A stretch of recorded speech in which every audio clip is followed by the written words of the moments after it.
Hola, hola, ¿cómo están? Aquí estamos en un nuevo capítulo de Pista y Asfalto, capítulo número 6, ya cerrando mayo. Tuvimos tuvimos una competencia ahí entre medio este domingo. Y nada, pues llegó el momento de seguir tocando temas y para eso voy a dejar con ustedes a nuestro amigo Miguel Riquelme. Miguel, ¿cómo estáis? Hola Carlos, oye, qué presentación. Muchas gracias por la presentación de, de mi persona. Hola chiquillos, ¿cómo están? Espero que estén muy bien y que sea de gusto este nuevo episodio, que es el sexto, ¿ah? El sexto. Hemos tenido, bueno, como todos los episodios anteriores, buena recepción. Sentimos que se está cumpliendo el objetivo. Nos está escuchando gente, por lo que hemos visto, de España, de Colombia, Alemania, Estados Estados Unidos. Unidos. ¿Sí? Así Soy que vamos internacional. bien, pues. Sí, no, estamos muy, muy, muy contentos. Oye, Miguel, ¿cómo te fue el domingo? Muy lindo. Oh, No, pero, contextualiza, ¿qué corrimos el domingo? Hubo la corrida del mes del mar y habían 21 kilómetros, 10 kilómetros y para mí habían 18,5 kilómetros. Distancia inédita. Distancia inédita. Hubo un saludo para la señora que se cruzó, que se sacó una foto al medio de la calle, weón. Qué mal. Al medio de Bueno, la calle. hay mucha gente que va a eso. También es respetable, pero Está tengamos bien, muy pero que no cuidado. sé. Sí, sí, así que un saludo a esa señora. Me he acordado de ella todos los días. Y aquí Oye, y estamos. a propósito de eso, también quiero tomarme un minutito para, bueno, pedirle a la gente, oye, por favor, corran por la derecha, corran por su derecha, porque pucha que cuesta de repente cuando te tomáis gente en contra y tú vas por tu derecha y el tipo se corre a la izquierda de él y tú te vas para la izquierda y el tipo se vuelve a correr y todo eso se evita corriendo por la derecha. Evitamos chocar, evitamos lesionarnos, evitamos putearnos y todo se vuelve más fácil. Corramos por la derecha, no cuesta nada. Entonces, vamos con el tema. Ya para pasar más rato del choque. Sí. Oye, El pero tema de hoy espérate, día. una Ah, última cosa que te quería decir, sí, dale. para no cerrar todavía la corrida del mes del mar. Estuvo Me bien duele, organizada. me duele.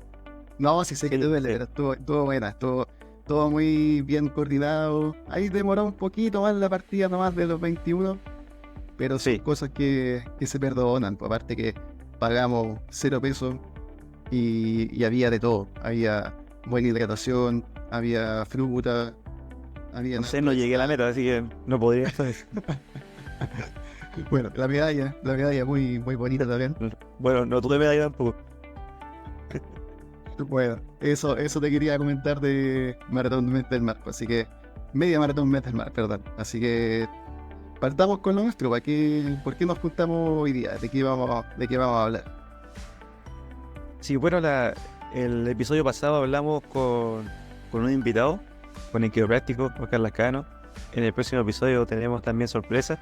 Y hoy día no queremos invitar a nadie, así que queremos hablar sobre un tema súper interesante, sobre la frecuencia cardíaca. La frecuencia cardíaca en los corredores, cómo se usa, por qué se usa, conceptos básicos y más que todo que sea un estilo de conversación relajado en base a eso. Para nada va a ser una clase de fisiología. Sí, Así que eso, pues, Carlos, frecuencia cardíaca. Bueno, ¿cómo lo empezamos a abordar? Quizás por definirla, partiendo por... ¿Cómo? Por definir. Bueno, por definirla. tú eres el hombre de las definiciones, así que juegue. Oye, me voy al perno, pero había un autor hace muchos años, año 2002, que hablaba que la frecuencia cardíaca, o la definía como el número de contracciones ventriculares efectuadas por el corazón durante un minuto. Ujú. Entonces, Esto se mide en latido o pulsaciones por minuto y habitualmente la puedes hacer de forma manual, ubicando, ubicando alguna arteria específica o buscando algún implemento como una banda cardíaca y los famosos relojes inteligentes que tenemos actualmente. Eh, Como para poner en contexto a los oyentes o auditores, es uno de los parámetros cardiovasculares más sencillos de medir y también son los más utilizados por los deportistas como un control de intensidad. Y a eso queremos llegar, porque es un control de intensidad y se define así porque tiene una relación directa o casi directa con el gasto cardíaco. El esfuerzo, ¿Viste? digamos. Con el esfuerzo cardíaco que podemos dar. Y ese gasto cardíaco está dado o está influenciado directamente por el volumen sistólico del corazón y la frecuencia cardíaca. El producto de eso daría un gasto cardíaco. Pero por ejemplo, en un deportista, ese volumen sistólico eh, no se, no se afecta mayormente. Está definido como tal. Y para que aumente el gasto cardíaco, debe aumentar la frecuencia cardíaca. Y en base a eso, la frecuencia cardíaca empieza a aumentar de forma progresiva y lineal con la intensidad. Sí, En ahí base te a puedo eso, interrumpir nomás. sí, Mira, que claro, te pusiste muy técnico con volumen sistólico. Yo entiendo, por lo que me acuerdo, eso era como el volumen de sangre que el corazón eyectaba hacia la arteria, ¿no? exacto, eso mismo. Ahí tú Ya. interrúmpeme nomás si es que me voy en lo profundo. Pero eso está muy bueno, está muy bien dicho porque ese volumen sistólico, si tú multiplicas ese volumen sistólico por la definición que diste, repíteme la definición pues para que sonó bonita. Yo, a ver, si me acuerdo lo que te dije, era como la cantidad de sangre que se eyectaba desde el corazón hacia las arterias. Sí, esa sería una buena definición. Lo leíste en los libros Santillana de la EMA, No, si me acuerdo algo del colegio. Algo estudiada, algo estudiada. en ciencias naturales. Sí, Y ese volumen sistólico, si lo multiplico por la frecuencia cardíaca, el resultado es mi gasto cardíaco. ok. Entonces es una fórmula entre comillas como sencilla. Gasto cardíaco, como para resumir, igual frecuencia cardíaca por volumen sistólico. No, te iba a preguntar, ese resultado está medido en qué? ¿Cuál es la unidad? La frecuencia cardíaca es latidos por minuto. No, no, pero lo que dijiste de la multiplicación del volumen sistólico por Ah, la frecuencia. no, lo que pasa es que el gasto cardíaco es solamente el producto. El producto no Ah, tiene ok. una unidad específica. Ya, ok. Entonces, o no se estila como una unidad específica. Porque el gasto cardíaco comúnmente se mide en litros por minuto. ¿Ya? En un adulto, por ejemplo, en reposo, el gasto cardíaco es de 4 litros a 7 litros por minuto. Ya. Pero eso va variando de acuerdo a las necesidades de oxígeno que tiene el sujeto o la persona. Sí, Por po. ejemplo, una persona sedentaria, una persona que no tenga un retorno venoso adecuado, ese gasto cardíaco se empieza a generar una merma. Entonces, eh, todo este gasto cardíaco se va, empieza a ser influenciado por este volumen sistólico, que en otras partes también le llaman volumen latido. Ya. Pero, pero al final esa definición que tú diste está súper acertada. Entonces, Ujú. si yo dejo fijo el volumen sistólico y comienzo ese ejercicio, comienzo a correr a tal intensidad, el gasto cardíaco empieza a aumentar, debe aumentar para Sí, po. llegar la sangre a los tejidos. Y la Ujú. única forma que hago aumentar ese gasto cardíaco es a costa de la frecuencia cardíaca. Entonces, a mayor intensidad, mayor frecuencia cardíaca. Y así es donde el corazón empieza a latir más. Claro. Y acá es donde aparece el concepto de la frecuencia cardíaca máxima, que es importante para lo que vamos a empezar a conversar. Y Claro, la frecuencia cardíaca máxima en el fondo viene siendo, por así decirlo, como, a ver, es como la cantidad de latidos, no, es como el número máximo de latidos por minuto que el corazón puede alcanzar, digamos, en un esfuerzo máximo también, ¿verdad? Sí, sí, la frecuencia cardíaca, como tal como lo dijiste, el mayor valor de la frecuencia cardíaca que se alcanza es un esfuerzo de máxima intensidad con una elevada participación muscular, y es importante que sea hasta el agotamiento, cuando se mide de forma real. Hoy en día hay varias fórmulas para medirlo de forma teórica, como el famoso 220 menos la edad, Tanaka, Carbonen, etc. Pero de forma real tiene que ser de forma progresiva y hasta el agotamiento.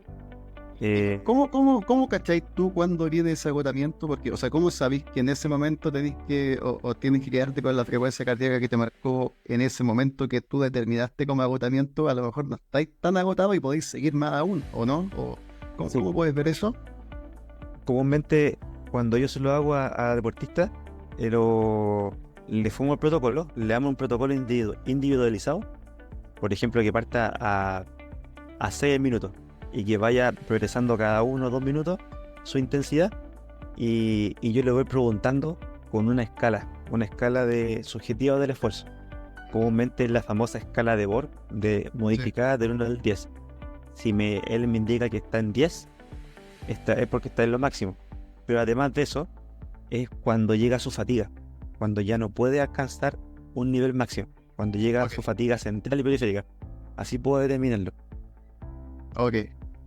O sea, en el fondo, cuando el sujeto ya no puede seguir corriendo, cuando ya se detiene. Claro, ahí se detiene y genera la frecuencia. Y antes yo calculo la frecuencia cardíaca teórica. Simple, 220 menos la edad, y tengo un parámetro muy simple en el cual yo a partir de ahí puedo más o menos tantear a qué frecuencia podría llegar como mínimo. Comúnmente la frecuencia cardíaca real se sobrepasa. Sí. Oye, y esa prueba de campo, digamos, ¿es aconsejable hacerlo en plano o se puede hacer también subiendo un cerro? A lo mejor es una pregunta tonta que te hago, pero yo pienso que también el subir un cerro presenta una dificultad mayor y el resultado puede ser muy distinto a hacerlo en pista. No sé si se hace eso de hacerlo en pendiente. No se hace mucho porque ahí las variables se descontrolan un poquito, pero lo que sí he visto en algunos autores que han hablado últimamente sobre disciplinas que se hacen en cerro, por ejemplo en endurance, en trail, hacen estos tipos de trabajo en cerro para determinar tipos de frecuencia, pero por lo general cuando yo quiero buscar un valor máximo, no maximal, como el consumo de oxígeno, el máximo lactato disponible o el frecuencia cardíaca máxima, se hacen en test que están elaborados de forma más simétrica en un campo, en un laboratorio. Sí, lo pensaba más que nada justamente la gente que hace trail, ¿cachai? A lo mejor a ellos, Sí. me imaginaba yo que les servía más hacerlo como en el escenario real donde se van a desenvolver, pero entiendo que no es muy usado. Pero existen protocolos.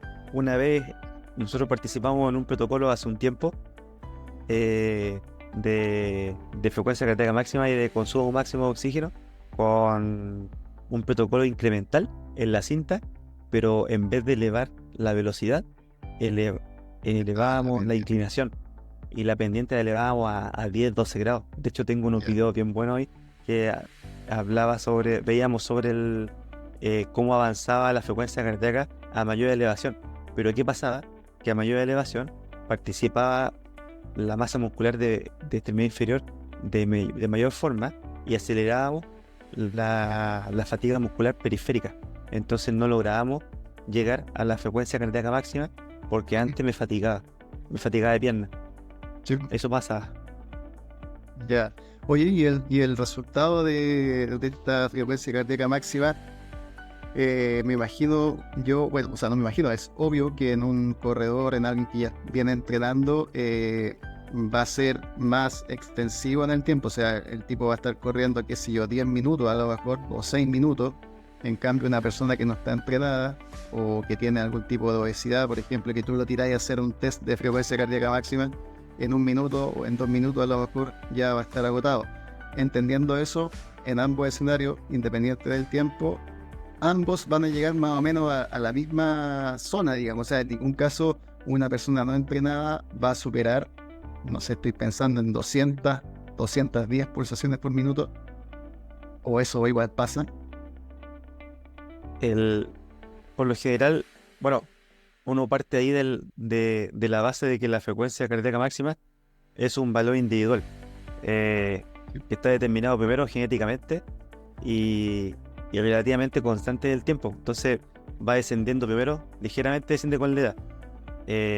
También va disminuyendo de manera lineal desde la adolescencia en adelante. O sea, ya desde los 15 años, ya esto va descendiendo de manera lineal. De hecho, algunos dicen que empieza a descender 0,5 latidos por minuto por año. O sea, a cada año nuestro corazón empieza a descender. Y en base a eso, si depende del contexto y de la condición física de la persona, si lleva una persona obesa o una persona con poca condición física, es más fácil que llegue a su fatiga muscular periférica, por lo tanto se fatiga antes y no logro llegar a su maximal. Eso pasa. En cambio, si es una persona entrenada, la persona entrenada me es más fácil que llegue a sus maximales. En el consumo de oxígeno, que a lo mejor más adelante hablamos de eso, el consumo de oxígeno también pasa lo mismo. En la mayoría de los casos no se llega al consumo máximo, se llega al consumo peak, que es como similar a la velocidad aeróbica máxima. Sí, pues yo pensaba que la persona no entrenada iba a subir más rápidamente su frecuencia cardíaca, y por lo que te entiendo, no, o sea, se va a cansar, se va a agotar antes de llegar a su pico. Ahora ojo, que no llega a su pico, pero su frecuencia cardíaca se eleva de manera mucho más rápida, sí, eso es cierto. Por ejemplo, si su frecuencia cardíaca máxima es teórica, es de 190, esta persona no va a llegar a esa frecuencia máxima, probablemente llegue a 160 con una velocidad muy baja. Exacto. Y no puede elevarse más porque llegó al maximal. Va a estar fatigado. Va a estar más fatigado, justamente. Sí, ya te entiendo. Oye, y ya, pues una vez que tenemos esta frecuencia cardíaca máxima, ¿cómo empezamos a jugar para empezar a desarrollar este tema? Bueno, una vez que ya definimos los conceptos de frecuencia cardíaca máxima, y dimos como un pequeño resumen de por qué se eleva la frecuencia cardíaca, quisimos introducir este tema porque la frecuencia cardíaca aún la utilizan como un método de entrenamiento, o un método de medición del entrenamiento. Y lo que queremos dejar como mensaje en este pequeño podcast es que la frecuencia cardíaca no refleja nuestro maximal, o no refleja nuestro rendimiento en sí, sino tenemos que utilizar la frecuencia cardíaca como un parámetro de carga interna para ir midiendo nuestras sensaciones día a día, porque la frecuencia cardíaca va variando día a día según diferentes condiciones. Va variando, no sé en qué se te ocurre a ti, por ejemplo, ¿tú qué pensarías que podría variar? Por ejemplo, si, no sé, tomaste café durante el día, si dormiste bien la noche anterior, incluso la misma temperatura del momento en el que estás entrenando. Bueno, sobre todo si estás midiendo con un reloj, que también te lo ajustaste, o a qué altura del brazo te lo pusiste. O sea, hay muchos factores, así como está el reloj, hay muchos factores externos que te pueden afectar. Exacto. Por ejemplo, un maratonista durante la carrera maratón, yo no puedo guiar mi entrenamiento con la frecuencia cardíaca, porque en el maratón los cambios fisiológicos son extremadamente muy variados y son muchos, sobre todo si son corredores aficionados como nosotros.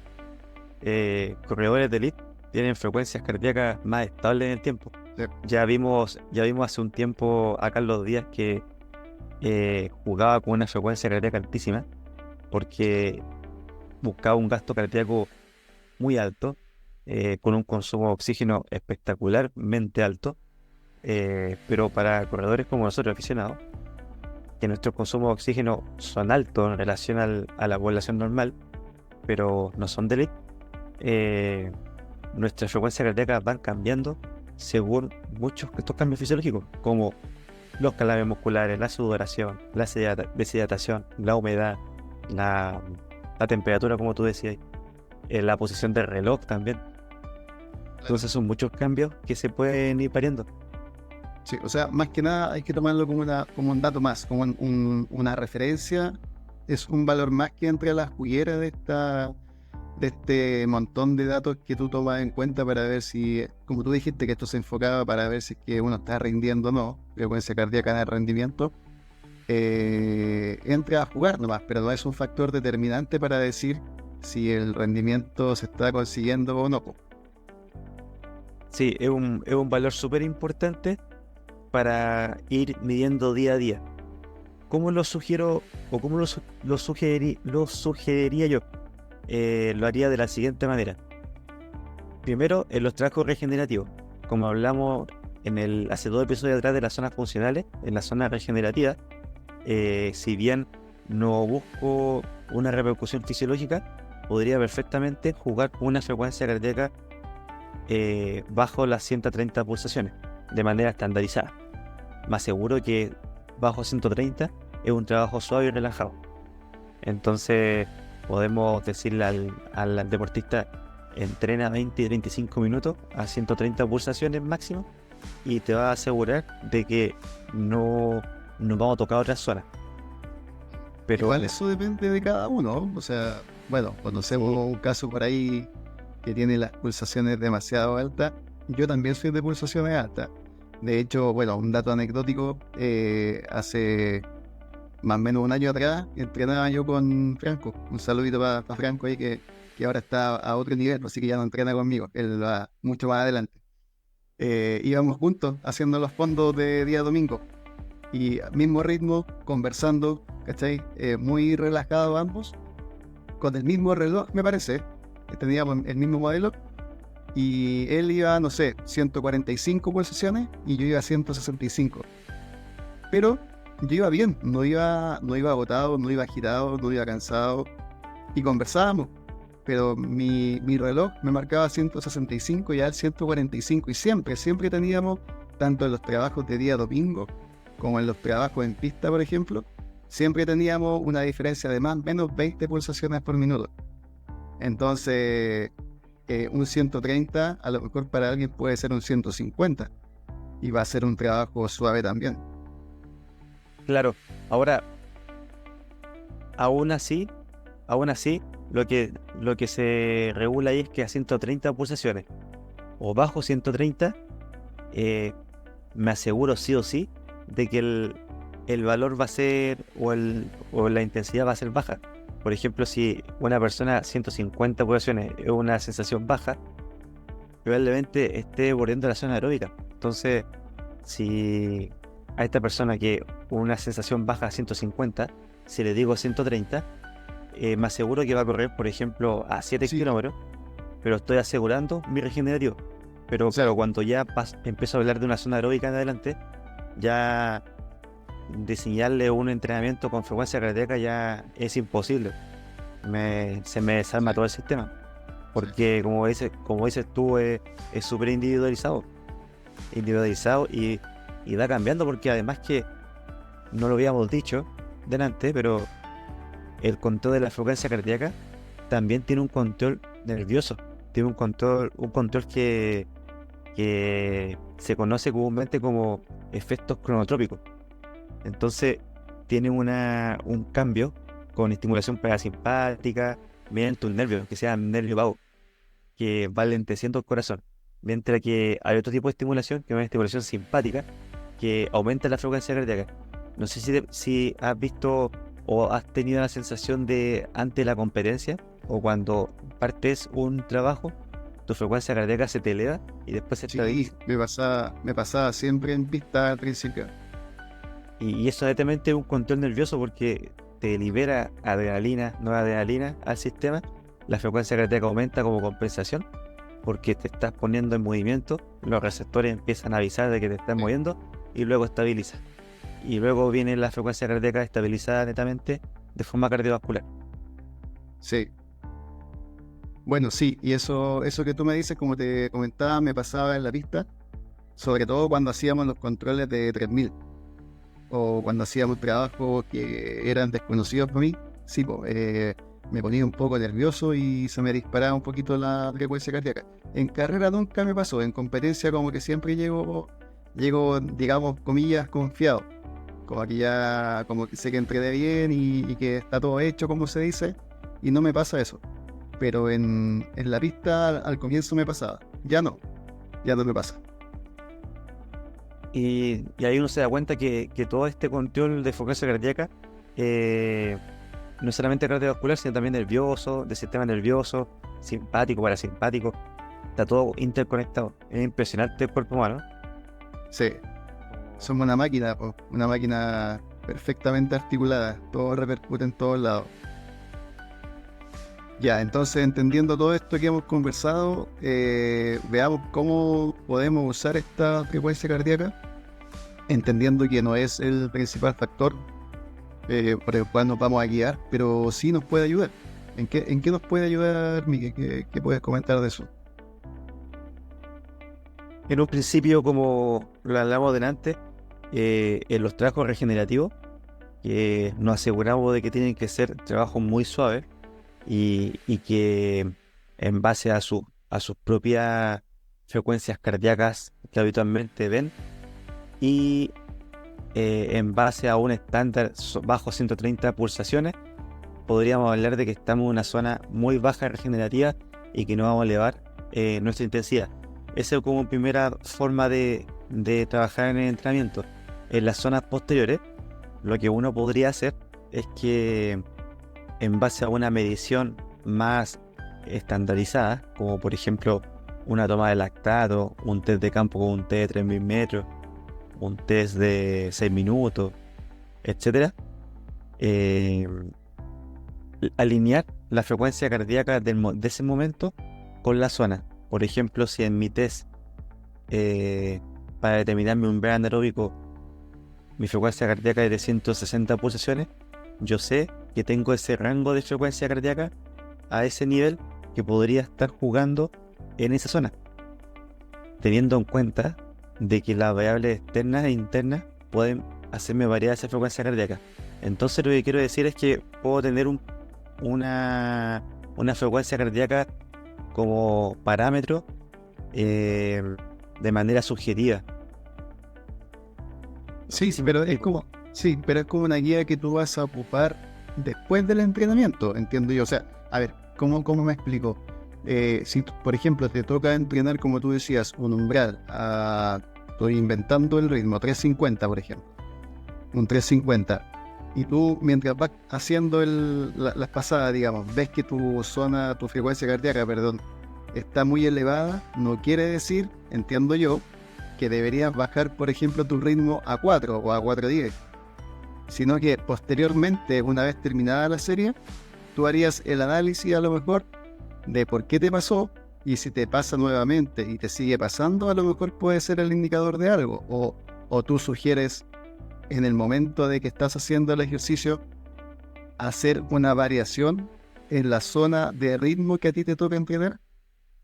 No, yo creo que siempre la intensidad en cuanto al ritmo, para mí es la más acertada.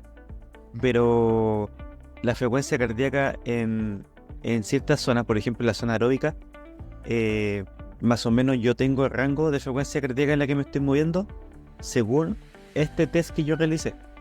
Entonces, si por ejemplo a una zona de mi umbral aeróbico mi frecuencia cardíaca es a 150 pulsaciones, pero cuando habitualmente se me da que todos mis fondos aeróbicos lo hago a 150, pero justo un día que voy a entrenar y mi fondo aeróbico al mismo ritmo que habitualmente me da 150 me está dando 160, significa que ese momento, en ese día exacto, esa zona aeróbica no necesariamente estoy tocando esa zona, porque a lo mejor estoy un poco más fatigado.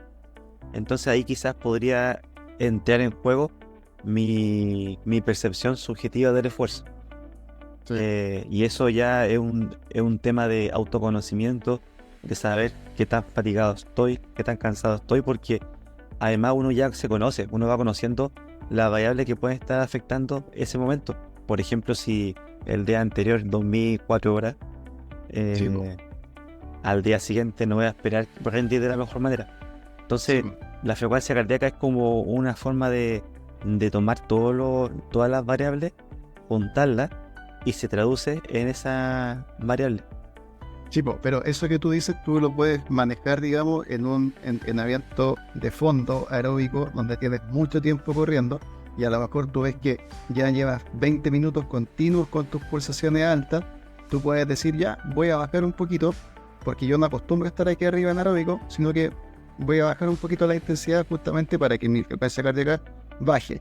Ahora, en un entrenamiento como el que yo te decía, en umbral, donde son más cortos, son, no sé, pasadas de, qué sé yo, 6 8 minutos que tú estás dando vueltas, como mucho a lo mejor, no tienes ese rango de tiempo y puedes atribuir a que esa medición alta puede ser consecuencia de algún error en la medición. Entonces no tienes como el tiempo para determinar si realmente tienes que bajar ese ritmo en ese momento. A eso yo me refería con que a lo mejor posteriormente viene el análisis cuando estás trabajando en esas zonas.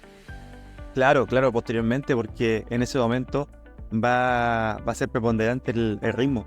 El ritmo porque no sabemos en el momento de qué forma varió la frecuencia cardíaca. Si varió por la humedad, por la temperatura, Sí, po. o si varió porque tuviste una variable interna que no conoces en ese momento. O simplemente con el tiempo te estás dando cuenta que te estás sobreentrenando.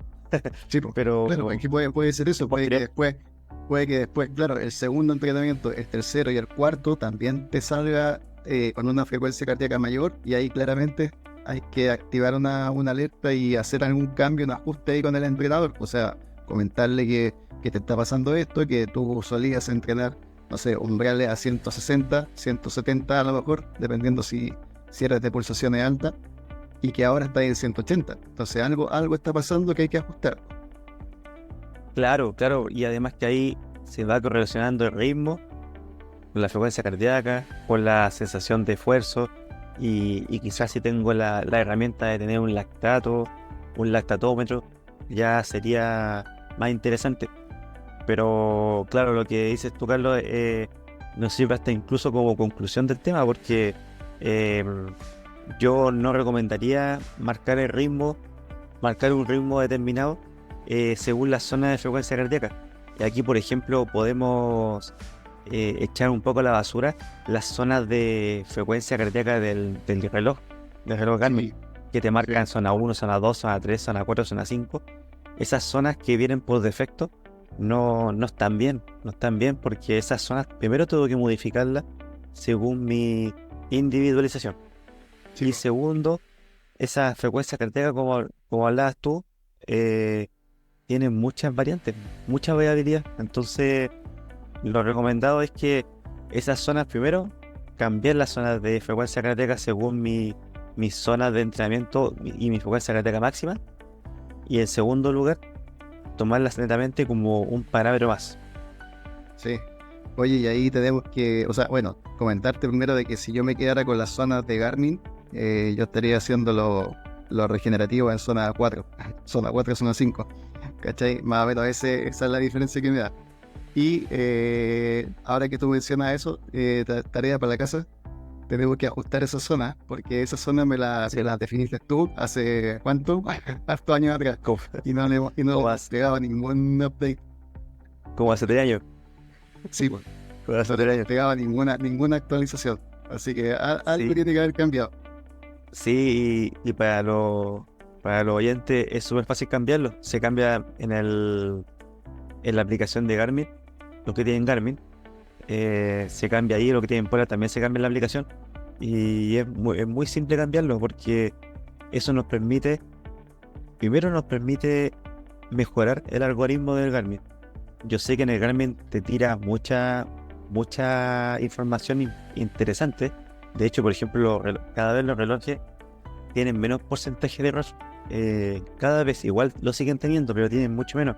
Y dan información muy relevante, por ejemplo, una estimación del consumo de oxígeno, que no es exacto, pero es una estimación, que una vez lo hablamos otra vez, te marca un poco las predicciones de carrera, que nos acercan, muchas veces nos acercan, pero te marcan valores muy importantes, como la variabilidad de frecuencia cardíaca, que más adelante lo vamos a hablar, también te la marca, y esa te la marca hasta muy acertada.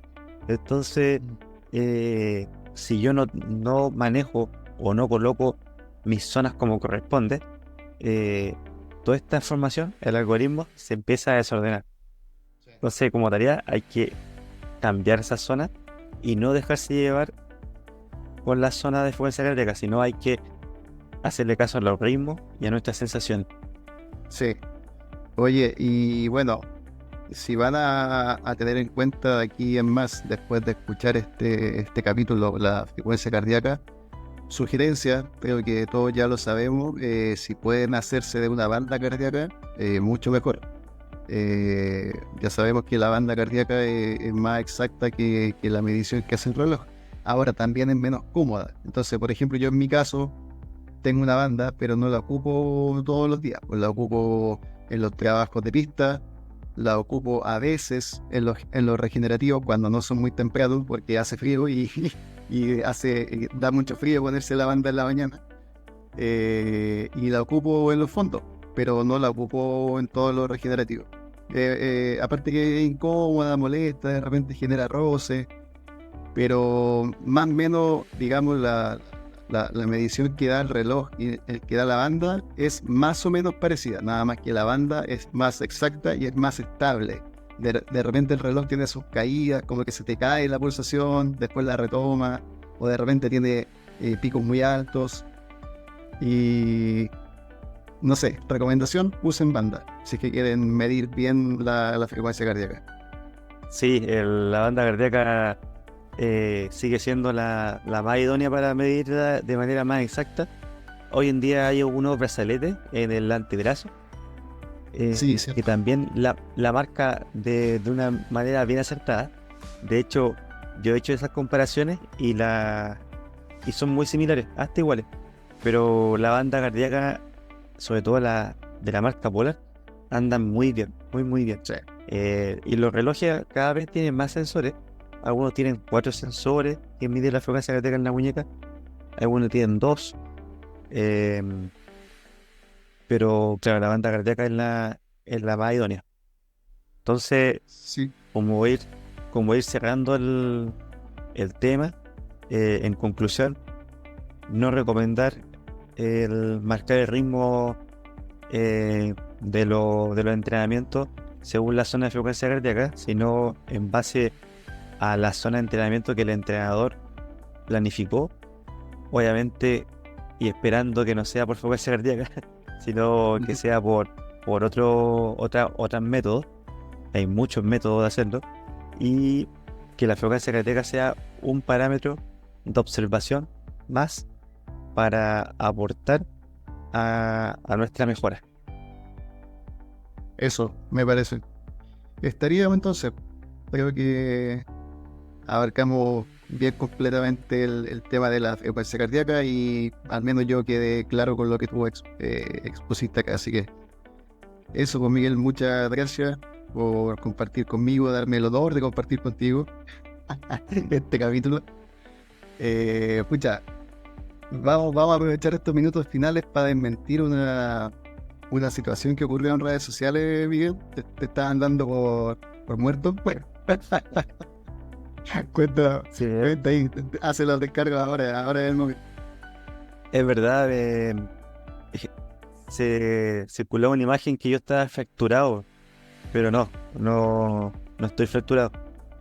Solamente fue un esguince importante, pero es recuperable totalmente. Así que no estoy fracturado, por si acaso. Ese es Estoy vivo precio todavía. de ese es el precio de la fama, po, Sí, amigo. ¿Viste? Estoy vivo para los que me queden muertos. Te imaginas. La vida volada. Claro. Ya, Eh, despedimos entonces Despedimos. o Sí, tienes algo más que mencionar?